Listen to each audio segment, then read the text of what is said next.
Hey guys, and welcome to the Working Money Channel. Another morning telling everyone which crypto for retail to buy. Guys, this is feeling a little toppy, but I don't know if this is exactly what this guy was saying on CNBC in the morning, but it is showing some of the cryptocurrencies that have gone up over the last day or so. They've got Bitcoin listed here, Ethereum, Solana, and XRP.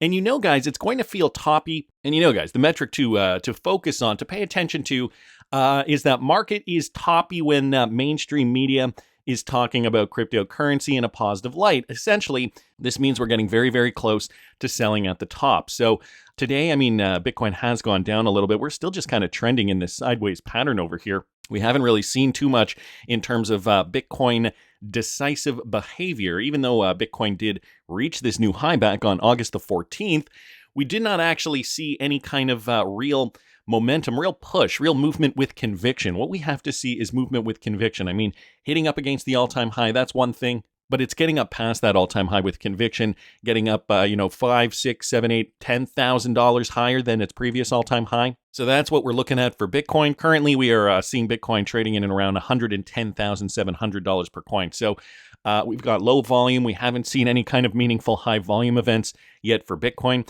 It's not like it was back in November of 2024 when we saw volume moving up and we saw the Bitcoin price really just kind of skyrocket out of there. We have seen a couple of tall volume bars, but guys, overall, the volume has stayed relatively flat. And that is even despite the fact that Bitcoin did reach a new all-time high back a couple of weeks ago. So here we're waiting to see what Bitcoin's going to do next. Of course, that's going to spur on altcoins to make their next move, guys. XRP trading down near $2.87, but still holding up, still maintaining relative support here. If I throw that on the 1 hour, you guys can see XRP has made a very good concerted effort to stay above this line here in and around $2.78.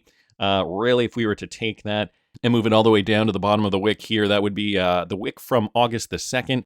That would be $2.72. And we're staying above that, even, that $3 level we saw from yesterday. We're trying to stay above that psychological level for XRP. I mean, we're going to wick down here and there. And on the hourly, it probably looks a lot worse than it does on the daily. On the daily, we're still maintaining this structure here. Very, very bullish structure for XRP, guys. We're seeing this for a lot of cryptocurrencies. Even though the market is down about 2.5% within the last 24 hours, we're still seeing fear and greed holding up, guys. It feels like it's just been stuck in the mid 40s for a very long time.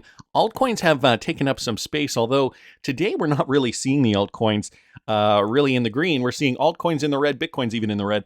Ethereum is down, XRP is down, Solana is down, albeit not by as much. So these main altcoins aren't faring too well.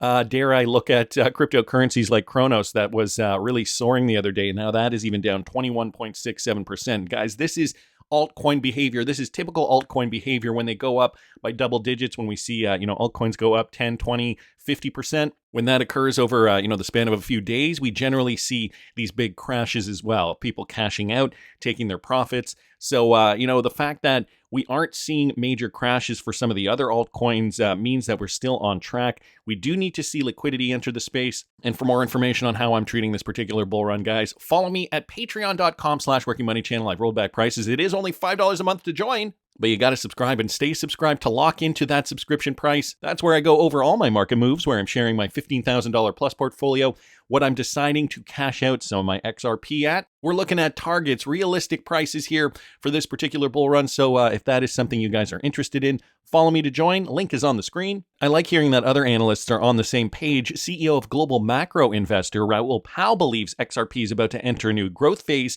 as money starts rotating out of Bitcoin. And guys, this is generally or historically what we have seen in markets, capital rotation.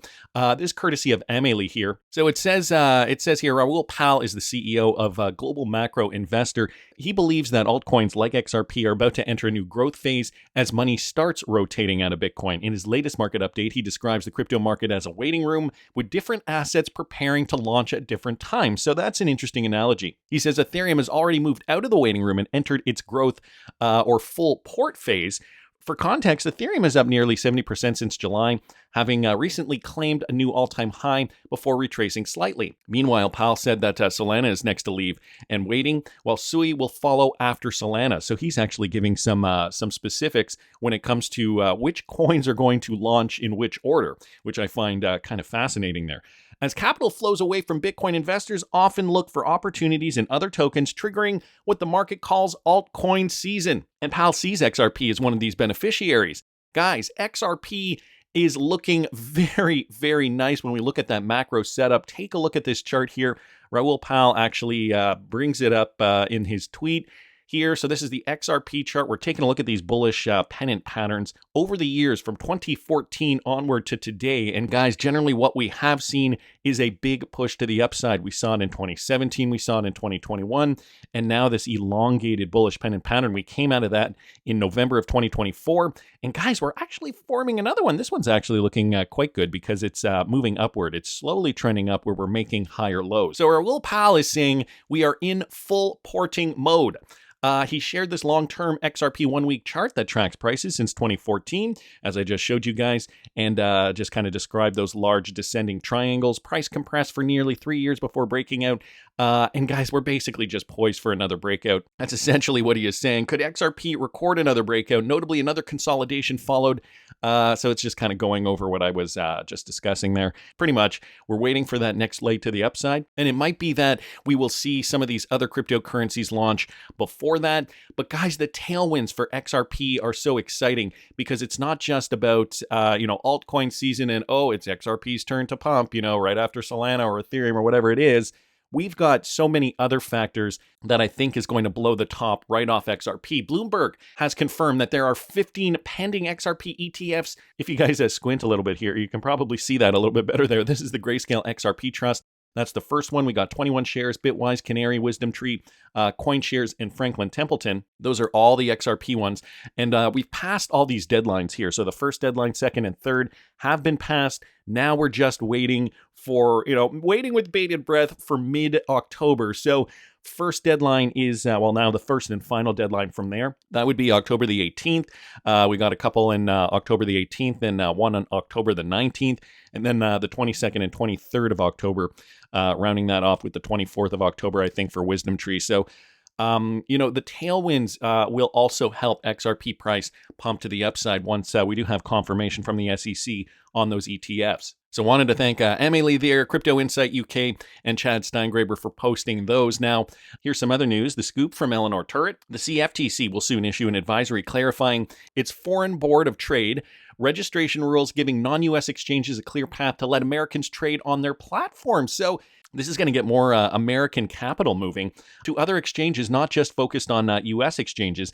Acting Chair Caroline D. Pham calls it a way to onshore crypto activity that fled amid Biden-era regulation by enforcement, reaffirming a framework that's been in place since the 1990s. For U.S. traders, this means more legal access to global liquidity. So that could be, a positive attribute if you want to trade cryptocurrencies. And, now if you do have more access to global liquidity, that is likely going to give more American institutional traders a leg up, more confidence to invest in maybe some of the cryptocurrencies that aren't available in the United States as of now legally. For cryptocurrency, it's another step towards clarity and a Trump administration crypto sprint win. So this is another tailwind that we are experiencing, not just for XRP specifically, but for the entire crypto market in general. So wanted to thank Eleanor Turret for that. Jack McDonald also coming out yesterday saying the July RLUSD monthly independent attestation is now live. And guys, here are some of the highlights. Let's not forget where we have been, okay? RLUSD crossed 650 million in market cap. RLUSD minted on the XRP ledger was part of the very first IPO proceeds payment in stablecoins from Bullish. So we also got that news. Aave's Horizon platform allows users to post U.S. treasuries and institutional funds as collateral to borrow stablecoins, including RLUSD, unlocking new liquidity there. RLUSD is coming to Japan next year through Ripple and the SBI initiative. And quarter three shows no signs of slowing down. So apparently you can check all the previous reports there.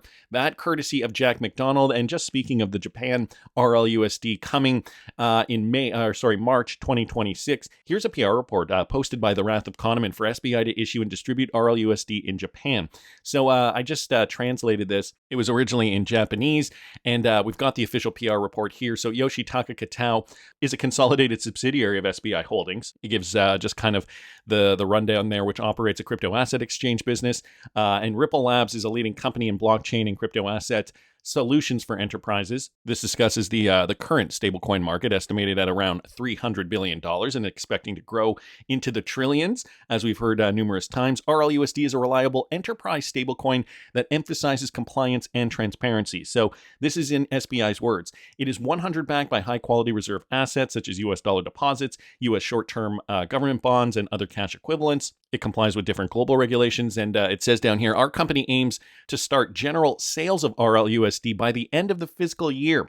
And here's a quote. SBI Group has been a leader in the development of crypto assets and blockchain field in Japan. In March 2025, we became the first company in Japan to acquire an electronic payment method trader and began handling stablecoins. This introduction of RLUSD is an important step that will not only expand stablecoin options in Japan, or rather in the Japanese market, but also significantly advance reliability and convenience, further accelerating the convergence of financial and digital technologies. We will continue to work with Ripple to build a secure and transparent financial infrastructure. So that is the lay of the land there over at SBI Holdings, looking to feels like they're eagerly awaiting to just launch this RLUSD as soon as they can. Of course, they're saying end of fiscal year, but that is the official PR release courtesy of the Wrath of Kahneman. And I will link this in the description of the video, guys. I link everything in the description if you guys are interested in perusing at your leisure. I mean, sometimes I go over these things faster than people want, so everything is in the description of the video. I also happen to see this from AirWallex. So Ripple partner AirWallex is launching a multi-currency wallet, and new prepaid cards are going to be issued by the end of the year. Ripple partner AirWallex said that they have plans on launching new multi-currency wallets by the end of the year. Adding to that, they're also going to be launching new prepaid cards alongside the wallet by the end of the year. The new cards feature a slick black design, both on the front and the back, with an orange accent around the edges. So that's what they're going to look like. As for its function, it will technically work the same as any fintech that offers multi-currency services like Wise. Basically, you transfer a specific amount of money onto your wallet via your preferred bank. AirWallex says that there will be zero transaction fees at this point. So they're saying zero, and here are some of the just some photos that somebody took of the actual card there. Once money has been transferred, you may now then convert to ringgit or whatever currency you are earning into other currencies based on the international exchange rate. So it sounds as though you can just preload these, and because AirWallex is running on the XRP ledger, because we know the XRPL is the back end for a lot of this type of technology, it sounds as though you can load some of these prepaid Visa business cards and start using them with dare I say, your cryptocurrency. It doesn't say that here. But and even if it isn't, even if it is with fiat currency, it sounds as though the backend will likely be running on something like the XRPL or similar. But considering AirWallex is a Ripple partner, I wouldn't doubt that they have this integrated with the XRP ledger. The other thing I want to mention is that I think we're going to see, because the legislation is becoming clearer and clearer, I think we're going to start to see a lot more of these types of companies offer these same types of products where you can just kind of integrate your crypto. You can pay using crypto. You can probably top up some of these prepaid Visa, MasterCards. I know some of these types of products already exist in different parts of the world, but I think it's going to become more ubiquitous once we do see those US regulations become clearer. Guys, this also happened to occur. Funbank goes live with Ripple partner Temenos to power its global expansion into the United States. Directly from Temenos' website here, they did announce that Funbank, a Cayman Islands-based financial institution specializing in banking services for the asset management industry, has gone live with Ripple partner Temenos and their SaaS to drive their expansion in the US. Funbank has deployed a full suite of services, including digital and core banking payments and data analytics on the Temenos SaaS. This deployment enables Funbank to launch new products faster, to elevate their digital experience and scale efficiently. Notably, Funbank can now offer a fully digitized corporate onboarding experience, allowing clients to complete the process quickly and securely. And Funbank offers the custodial services to the fund industry in the US and globally. The bank supports both management companies and their funds with a comprehensive range of services, including multi-currency bank accounts, payment services, custody, and trading solutions. So it sounds as though everything is going to be digitized and and tokenized. And guys, here's just a quote. "We are delighted to go live on Temenos SaaS to enable our global expansion into the United States. With Temenos, we can offer our clients an enhanced digital experience and scale efficiently." A lot of these banks now realize, okay, we have to scale. The deadline for ISO 20022 is also coming very quickly, and we need to be on board. We need to be able to be competitive, at the same rate that our competition is being competitive now. So it's kind of like, the onslaught, as Bearable Guy has put it, the snowball effect. Once one company does it, all the companies will follow, and it will become a massive thing. And so, we're seeing more expansion, more of these types of integrations with Temenos and other types of technology. I'm mentioning Temenos because they are a Ripple partner. So I thought that was cool to see. And Bill Morgan here, guys, commenting on what Vivo Power is offering, okay? They're offering bonus XRP tokens through shareholder benefit programs to their shareholders who sign up with Crypto.com. And by no means is this an advertisement for Crypto.com, but this is what they're doing. This is what Crypto.com is doing. The shareholders can receive $100 bonus in XRP tokens. This apparently coming from Vivo Power. So they have a crypto treasury strategy, as we know, that has to do with XRP, and a DeFi plan focused on XRP. And so they partner with Crypto.com as part of that partnership, providing custody services for Vivo Power's XRP holdings. It seems that Vivo Power is giving away bonuses for anybody who signs up. Crypto.com is providing support to Vivo Power for XRP yield through Flare, and there's another partnership between Flare and Vivo Power for institutional yield through Flare. So we got a few things adding up here. Flare is also part of this. Vivo Power, as you guys know, they did want to create a crypto strategy that leverages XRP, but I don't think it's stopping there. All these other partnerships are being included in this. Apparently, Vivo Power shares are to be able to be traded on Crypto.com's broker-dealer platform. So quite involved and interesting, as Bill Morgan does say here, partnerships between Crypto.com, Vivo Power, and Flare. And speaking of Flare, guys, Hugo Fillion was just interviewed on Paul Barron's podcast. Hugo wants to see 5% of the XRP supply earning yield on Flare by the year 2026. Listen to this. Hugo, with the DeFi ecosystem within XRP now starting to expand, how much do you think is going to be unlocked just this year, in the last few months of this year? I mean, I'd like to see Flare at 5 billion XRP by mid-2026. Don't know about the last period of this year. Market's a bit volatile, but I'd like to see Flare at 5 billion XRP. 5 billion. Does that not look like a confident man to you? So 5 billion XRP, guys, that is about 5% of supply. And so Flare Community posted this out. This is the official Flare Community Twitter handle. Let's run the numbers. 5 billion in supply times about $3 per coin equals about $15 billion. If that isn't ambitious, then I don't know what is. Are we about to see an explosion coming soon? But not only that, if we're going to start to see more and more of these applications for XRP and XRP being locked up on certain platforms, does that mean that there's going to be a supply shock? And, the XRP that's going to be in the open market is going to command a higher price. These are all factors we have to consider, guys. Is this market going to behave like a typical 4-year cycle, or are we going to see something else within the coming months that could suggest real-world utility is knocking at our door? I mean, Hugo was saying mid-2026. That would technically, if we are to look at 4-year cycle theory, bring us into the bear market. And so that is still just scaling up. I don't know, guys. Maybe the real world utility will take longer than we think, but you can track my up-to-minute thoughts on this at patreon.com/workingmoneychannel. Again, I've rolled back prices to old school prices, only $5 a month, but you got to subscribe and stay subscribed to lock in. And I'm still offering 15% off at the Working Money Channel merch store until the end of the month. So you only have a few days left. Guys, link is in the description of the video if you want to, maybe support the channel in a different way. Check it out. If that's something you're interested in, that's just my opinion, but I want to hear what you guys think. Please subscribe to the channel if you haven't already. Like the video if you like the content I'm providing. I always love hearing your comments. See you in the next one, guys.